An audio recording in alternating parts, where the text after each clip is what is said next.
Hello everybody. Sorry it's been so long since I made a video, but here I am. That bolt you're looking at right there, as you can tell, is that leaf spring bolt that I've talked about in the past. I have been working for months trying to find a nut to go on top of it, with no luck. Nobody seems to know what size that is. So, like I said, finding a nut for that bolt is near impossible. I've been trying for months. I've gone to International twice. I've gone to State Spring in Grand Rapids. They're an actual suspension company, and that's where I got my U-bolts from. And I also got a couple of nuts from them, but they're not the right size. So what I did is I bought a tap and die set through oh shoot, well, I don't want to say the name wrong because I got a shotgun that sounds about the same. No, for peace.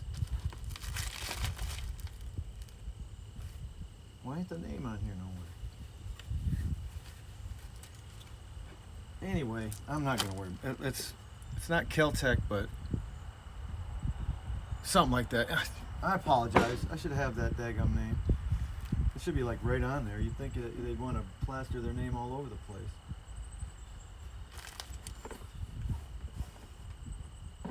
Anyway, it's the same company that I buy pretty much all my truck tools from. That if I can get it from them, that's who I get it from. Anyway, so I bought that just so I could use this. I wanted to retap that bolt to a size that's more specific to natural or normal. So this is a 9/16 by 9/16 NC. I forget what that NC stands for. I know what it stands for, but I can't remember. Anyway, 9/16 NC12. Unfortunately, I don't have a nut. I might, but I ain't gonna spend all day looking for it. So I'm gonna go to the hardware store, take this with me, and try to get that nut today. I'm tired of dealing with that thing. It's ridiculous. So anyway, so I rethreaded it to this, which I think is pretty standard. This is a pretty standard kit, so it's not it's not out there somewhere. So yeah, that's what I've been working on this morning. Didn't want to set up the camera for that. The sun ain't been working with me, as you can tell. I'm kind of dark right now. I hope you all can see me just fine. But I want to say, I apologize. I haven't been putting out videos. It's not that I haven't wanted to. It's just I haven't been doing anything with the truck. I've been working on my wife's camper. I've got to reseal that whole roof, and I've got it about halfway done before winter. It's been leaking for years, and I've been putting it off, and well, it's time. Also, my camper, the one on the back of my pickup, my F350, it leaks.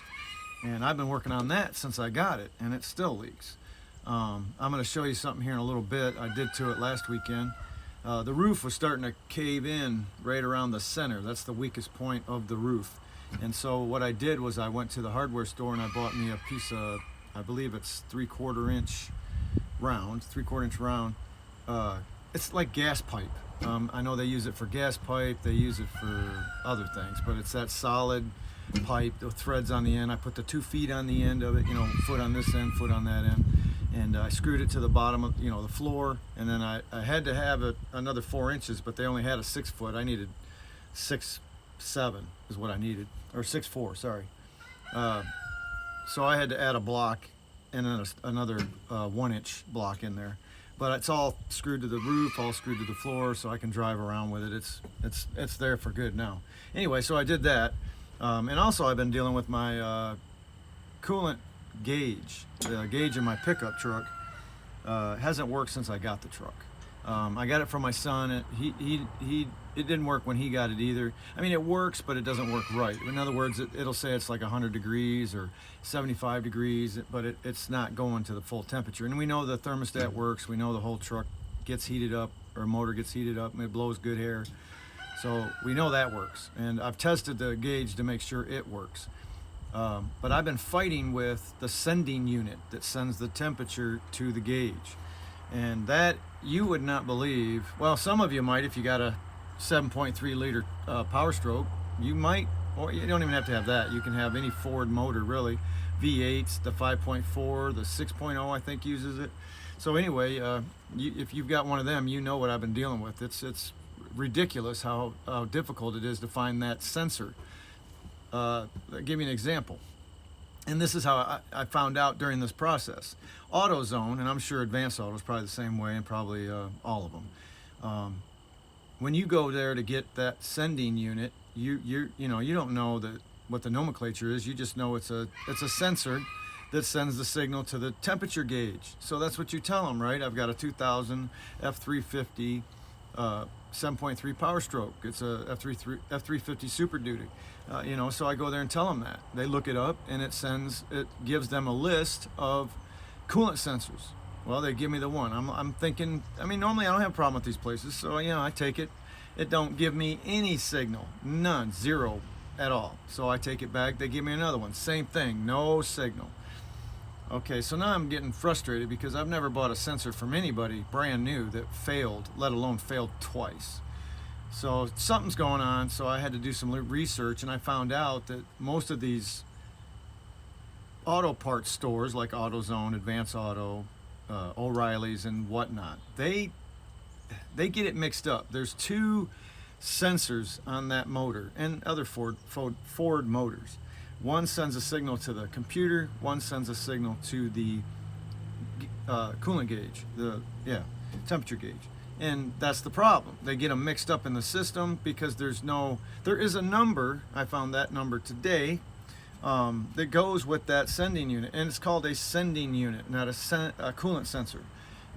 It's right. The other one's a coolant sensor. This is a sending unit, so you gotta get that right. Found all that out today. So it's not like I ain't been doing nothing, guys. It's not like I've been just sitting in front of a TV or something. I don't watch TV. I haven't been working on this truck. October 8th, I'm going to Pennsylvania to pick up my new motor. Now, I'll reiterate that new motor's not going in the truck. This motor's just fine. The motor that's in this truck is just fine. It's just got parts that are attached to the outside of the motor that need to be replaced, right? Well, that motor that I'm getting has all good parts on it. It's a good motor. I could actually take this one out and put that one in. But I'm not going to do that because that'd be kind of stupid. Taking one used motor out, putting another used motor in, that'd be a lot of work for how long is it going to last? We don't know. So I heard that it's got a 400,000 mile rebuild on it. Who knows? The guy ain't got proof about it. There's no paperwork, so maybe it does, maybe it don't. So anyway, I've told you in the other video what I'm going to do. I'm going to bring it home. I'm going to tear it apart.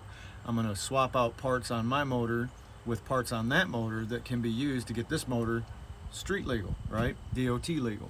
And then I'm going to rebuild that block. After I get it checked out, make sure it's all good to go, I'm going to rebuild that block, put reman heads on it. Hopefully the crankshaft is still good. Put a new cam in it.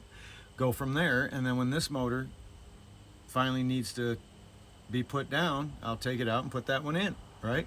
So I'll never have to spend 20 grand, 25 grand to get my motor rebuilt. I'll do it myself. I'll get it all checked out by professionals, blah, blah, blah. We'll get it done, but it ain't gonna cost me no 25 grand to rebuild this motor, because I got that motor for 2,500 bucks, and to rebuild it myself, buy the parts over time and rebuild, ain't gonna cost no 25 grand. So there you go.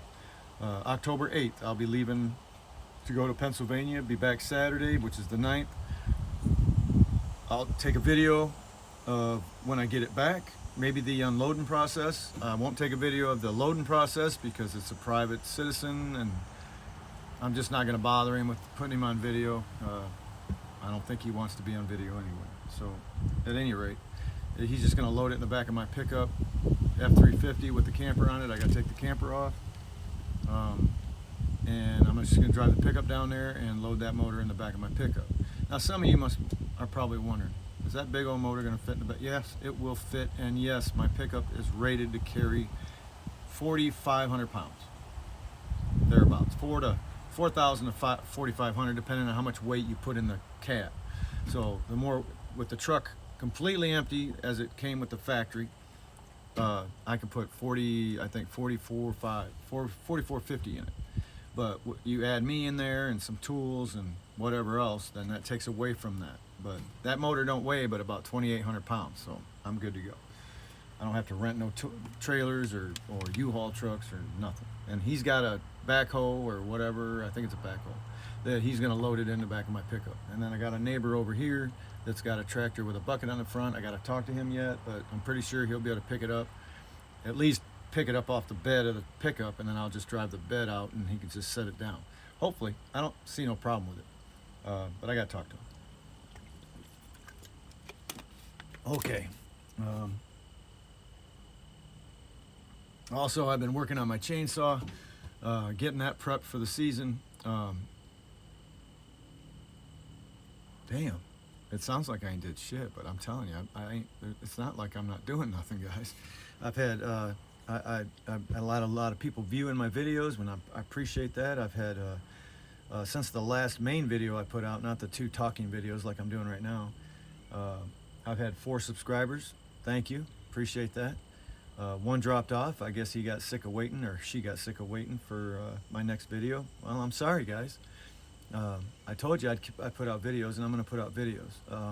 But sometimes we get busy with other things. There's lots of guys I've watched videos that have hundreds of videos that go away for 3 weeks or a month and a half or whatever, and then they come back.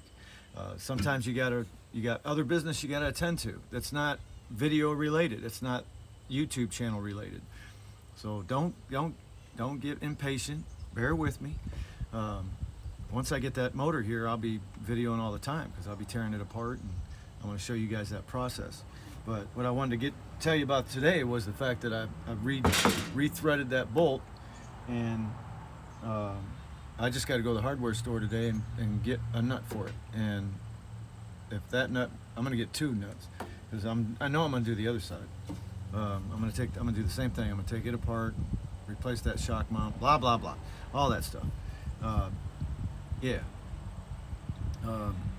Okay, so here's the update. You know, I told you in one of my other videos, and if you're new to the channel, you should probably check them videos out. But some of you know that I got in some trouble with the company I drive for, and I love the company to death because they've kept me on anyway. And because of that trouble, I won't be able to take this truck and put it on with another company. Now, let me just say that there probably is a company out there that would take me, but what I want to do with the truck, those companies, I'll probably have to wait 5 years. 5 years. So 4.5 years, I may be able to put this truck on with another company. Now, that also being said, the safety manager at the company that I work at today, or that I work at now, has asked me about this truck and said he would fight to get me to be able to bring it to the company I work at now.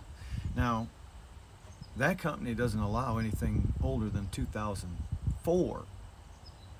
This is an 84. So he knows that, but he's a guy that, I don't know. Maybe he's going to get things changed there. We'll see. I would love it, to be honest with you. I mean, I'll give you twofold. One, I would love it because I'd love to be the guy that gets the first old truck on there and drive around that company with my old cab over and have people look at me like, what the fuck is he doing here? And get pissed because I'm driving a cab over for a company that they can't drive anything older than 2004. Now, obviously, that's going to open the door for other people to buy older trucks. And that's, so I do want to finish this truck. Sorry, guys, I'm just looking at this, trying to figure out what this is. Anyway, so I'm just trying to get this truck done as soon as possible so I can say to the safety guy, hey, it's done. Can I bring it aboard or not? Now, that's being said, see, there's always a catch-22. Here's the catch-22. Some of you already know this too. There's a guy at work named Joe that's going to sell me his truck. He says he's going to.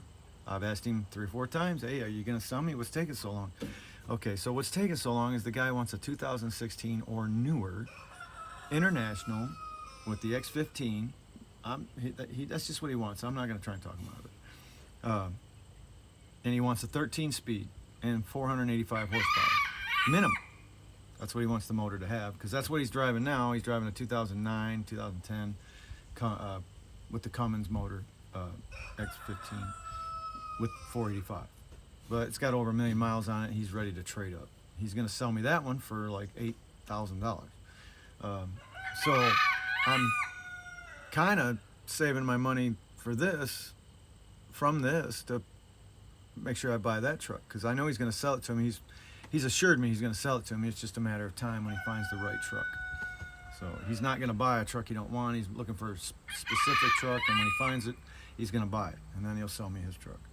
So I don't want to spend all my dollars on this and not have the money to buy that truck. So I'm caught between that too, you know. But there are things I can do to this thing that don't cost no money. I got parts for them already, so I just got to put them on. One of them being this tank right here. It's the driver's side tank. I got to take it off so that I can replace that front strap. I'm working on the driver's side right now, right? The frame. I can also paint that frame, but I got to drop the tank first. So I may do that this weekend. I don't know. Again, I got to finish my wife's camper. I got to seal my camper. And I still want to find a nut to fit that damn leaf spring bolt, lower shock leaf spring bolt. That's what it is. It holds the leaf springs together at the factory, holds it all together. They set the frame and suspension down on the axle, and then that bolt, the head of it underneath the leaf springs, is what holds it true. So the axle is straight, perfectly straight. That's all that bolt's for. Once you put the U-bolts on there to hold all that together, that bolt is useless. It really is. It's no longer needed. So I feel like I'm working really hard for a bolt that I don't even need to worry about. I could just put it all back together and fuck putting a nut on it, right? But I can't do that. I can't do that. So I got to find a nut for it. Today I'm going to run down to the hardware store and get a nut for it. Yeah. So with that said, I'm going to let you go and get to work on the camper, run down to the hardware store, and once I get the right nut and I know it'll thread on there, I'll bring you back.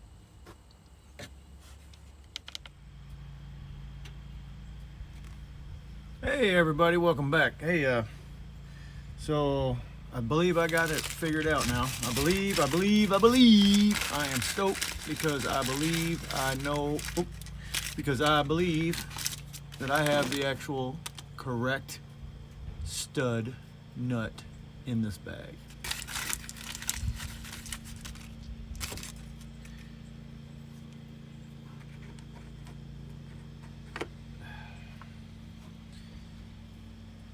I used this tool right here and I re-threaded the bolt.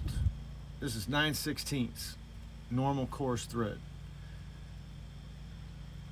It threaded it just fine. And the nut actually went on there just fine, with one problem. The threads were actually too small. Well shoot, hold on a second now. There we go. The threads were actually too small for that. Well, I mean, for the nut. I went to the store and I bought 9/16 and I threaded it on there, and the nut was too loose. It wouldn't tighten up. So that tells me the diameter of the bolt was too small. So I decided to go to the next size, which is 1/2 inch normal course. And that actually felt normal, like I was really rethreading something. This felt like I was rethreading the threads. In other words, cleaning them out. They were not coarse threads. They weren't fine either. They were kind of in between. That was a specialty nut and bolt. I don't know. I don't know why it has to be so special. Why couldn't it have been the normal nut and bolt for that time period, which was standard? We weren't using metric at that time. Well, we probably were, but not near as much as we do today. So anyway, this is the 9/16, and like I said, it threaded it just fine. It felt like it cleaned out the threads is what it did. Well, it did, but it didn't change. It didn't make the diameter of the bolt bigger. So when I rethreaded it with the 1/2 inch die, it really, I used oil and everything. It took some work to shrink it down, and I actually had to shave off, well, you know, once I shaved those threads, it actually shaved off some material. And then I found the right size nut inside the shop here, not the nut I want to use, but the right size, and it thread on there, and I could tighten it down with about 100 pounds and everything. So I was very happy. So I went to the store and got these nuts with that Nylark, so I won't have to use a lock washer or nothing.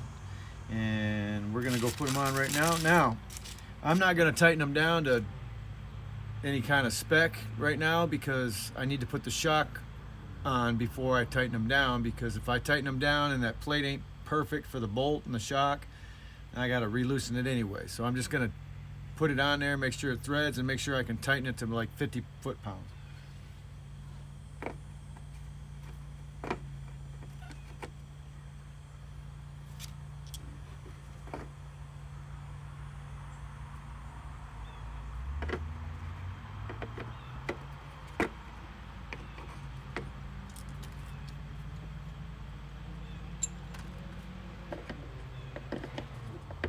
Put my tools back.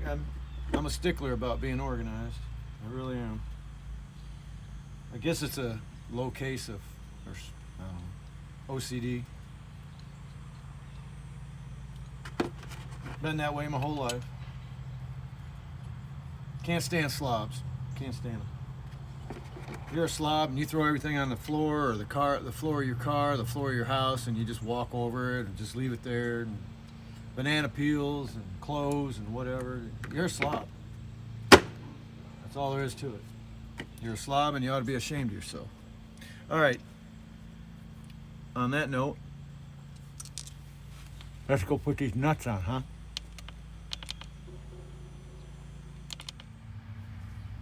All right, so there's the stud. Here's the nut. Let's make sure it threads on there. Look at that. Perfect fit. It's not loose at all. And I ain't gonna thread it on any more than that. So there we go. We got that. There's the shock mount plate. That goes on there just like that. And then my two U-bolt. One goes there, one goes there. Right in them there holes. So we're good to go. We are good to go, folks.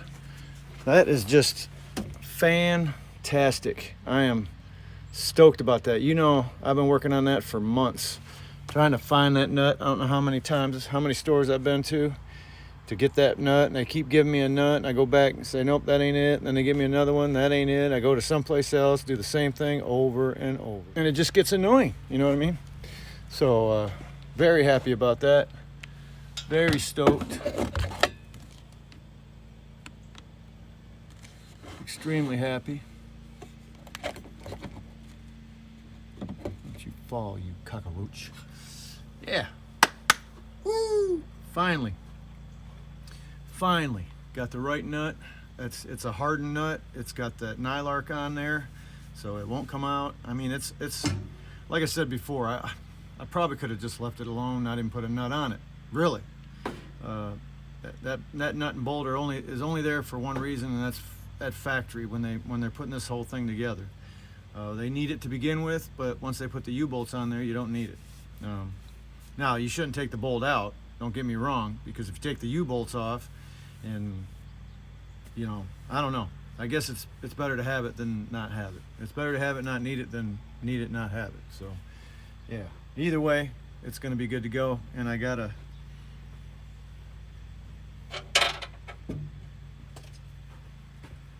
one for the other side because, as I've been saying, I do plan on doing the other side as well.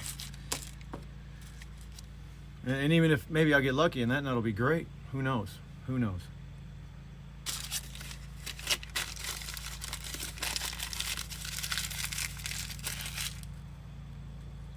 I still need to go to Cummins and get the 3 bolts to replace the bolts that I took out of them cam followers that were rusted. The heads were warped. Well, I don't know how to say it. The head on the bolt, 3 of them that came out of that cam follower, were rotted away, were rusted off. You know, just disappeared over time. So I need to go to Cummins to get those new bolts. Haven't done that yet, so I need to do that. I really need to get those bolts, and that's all I need for now. But what I want to do, the next big project, I want to drop this tank, drop it and completely roll it away from the truck, replace that strap on the front there, paint the frame. That would be a perfect time to mount my fuel Davco fuel filter / heater, but I don't have one yet, so that's $650.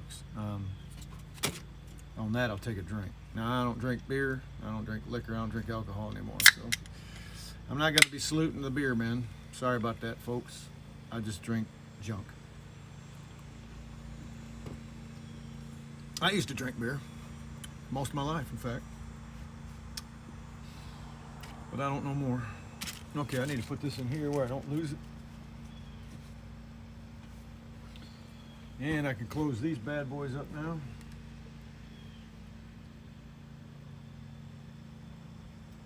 Tecton, Tecton. That's the name of the tools that I buy.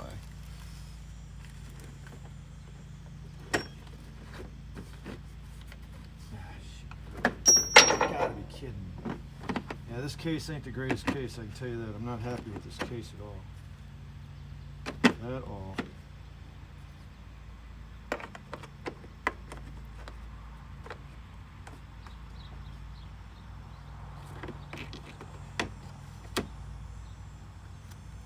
There was a way I could make it better. Well, there probably is. I could probably use some hot glue and form it better. There just ain't no way to.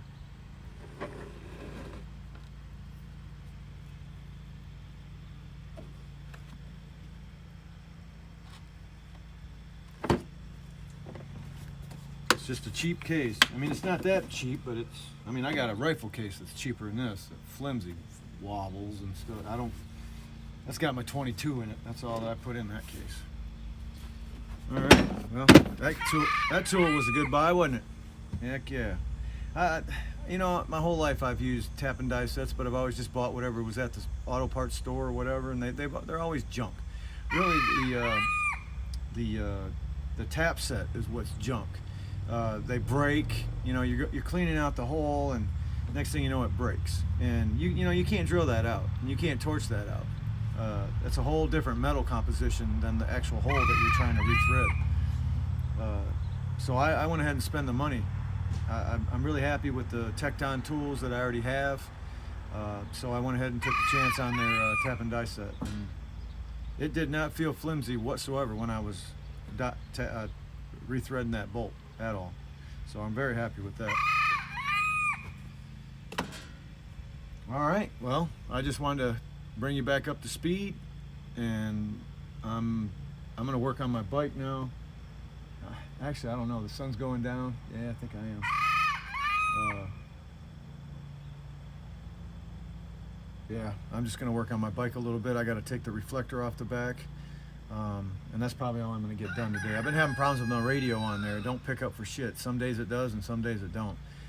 Well, a friend of mine told me that when they come from the factory, that they don't, sometimes they ain't, the cable that runs from the antenna to the radio isn't tight and on either end, and they work loose. And well, I took his advice, and a couple weekends ago I took it apart, took the fairing, or the fairing apart, and I checked the connection there, and it seemed all right. Wiggled it a little bit, you know, and then on the antenna part, it was loose, so I tightened it up. Next thing you know, I got 6 stations where I normally only got 1. So I was happy. Well, now it's acting the same again. I don't think it's the antenna connection. I think it's behind I think it's in the fairing where it's connected to the radio. So I got to take that fairing off, and I don't know. I got to look at it, see if I can fix the problem, because I'm tired of going down the road not having no radio. It's ridiculous. My pickup, I can turn my pickup on right now and turn the radio on, and I can get 6, 7, 8 stations. I should be able to get that same thing with that bike. So it's ridiculous. But yeah. So on that note, I'm running out of things to talk about. So I appreciate you watching the video. I appreciate you subscribing. Appreciate you liking the video. I would appreciate it if you'd comment on the video. Comment on all my videos. Give me some, you know, I need incentive to keep doing what I do, and sometimes making these videos, you know, it's you know, you can ask any YouTuber that makes videos. Sometimes making a video is it just gets in the way. You're trying to do something, and you know, but you got to do it because it's the right thing to do.